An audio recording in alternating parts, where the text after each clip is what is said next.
Things about this bill, I can talk about it forever, okay? I really want to save it for tomorrow and when we come back in Clark College. And I really hope that all you guys really come back here, because right now what I'm doing is I'm preaching to the choir, right? So you guys already know all this stuff, but I want you guys to come back tomorrow with that passion, with that desire to talk to as many students that you possibly can. Okay, to help them understand where you come from. And I think the most important thing that we need the students to understand, okay, is how safe the rifle is. And I want them to ask the question, why are they going after the rifle so much? Why does our government hate the rifle when it's the safest gun? You're more likely to get punched to death than to die from a rifle. You know how many 5 murders a year, right, from that rifle in Washington State? Do you know how many people are going to die today who have been legally prescribed too many painkillers in this culture by the pharmaceutical companies? Where's the outrage in that? We're talking about hundreds of kids today who are going to die. Abortion. Look at abortion. How many babies are going to be murdered today? How many? We have 5 murders per year at most in Washington State. So we need to ask that question, and we need to understand it's not a conspiracy. The government hates that rifle because, like I said, it's the sleeping giant, it's the sleeping beast that will awake if they keep poking and pushing. Okay? Steve, where are you at?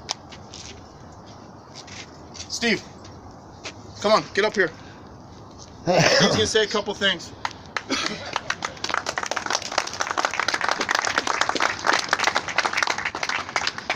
Well, ladies and gentlemen, my name is Stephen Cox. That's Stevencox.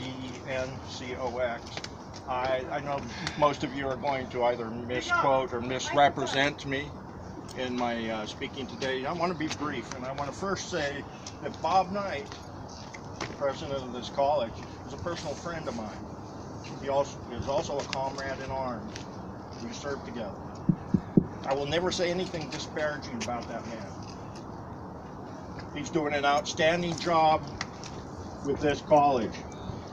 And over his tenure, many things have been accomplished. One thing I disagree with him on is today's event in Counseling College. I would have preferred to have an open discussion with students and hear opposing opinions. Our Second Amendment is sacred. The Bill of Rights and our Constitution are the foundation for our principles in this country. I am a personal expert on self-defense. I spent 36 years in the service of our nation's military. Appreciate it. I'm a defender of the Constitution. I took that solemn oath to support and defend against all enemies, foreign and domestic. Our political leaders took a similar oath.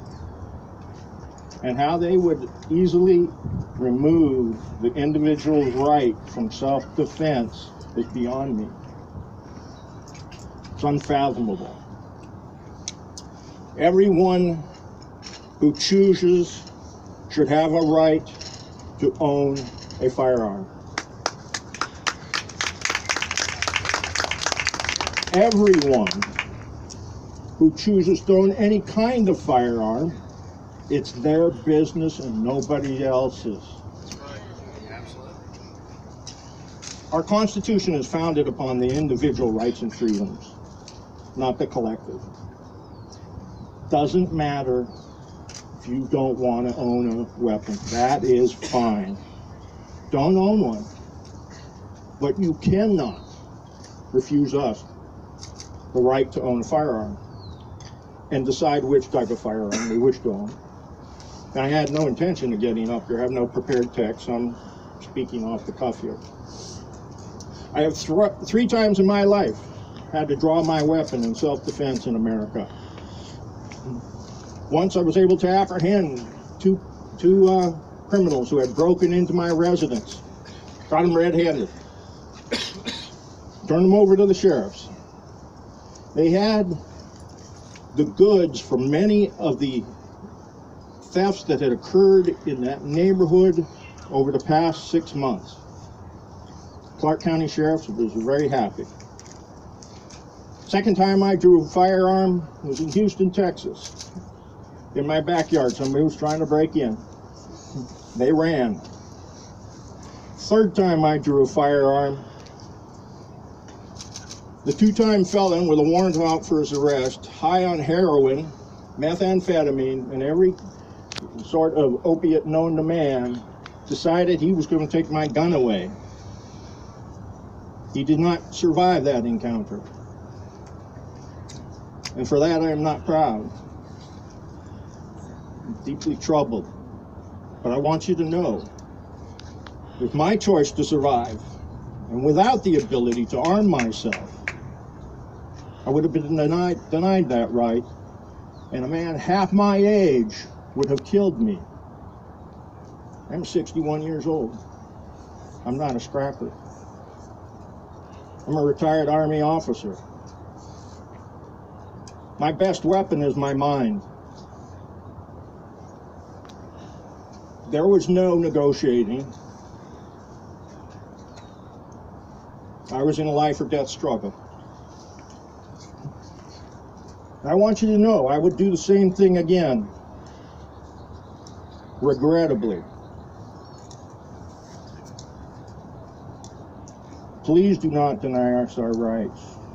You have a greater chance in this state, according to FBI statistics, of being beaten to death by bare hands or strangled. Last year, 2017, there was only one murder by a rifle. One in the whole state of Washington.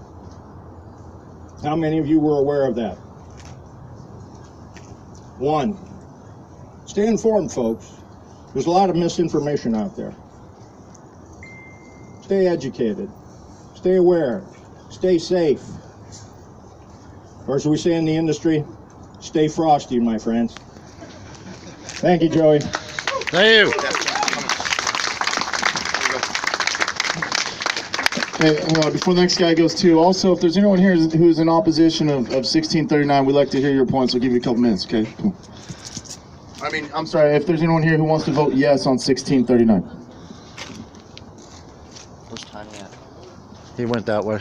He's over there. You want me to get him? Hey everyone, my name is Skylar Jernigan, and I'm actually from the city of Portland, Oregon. We just had a rally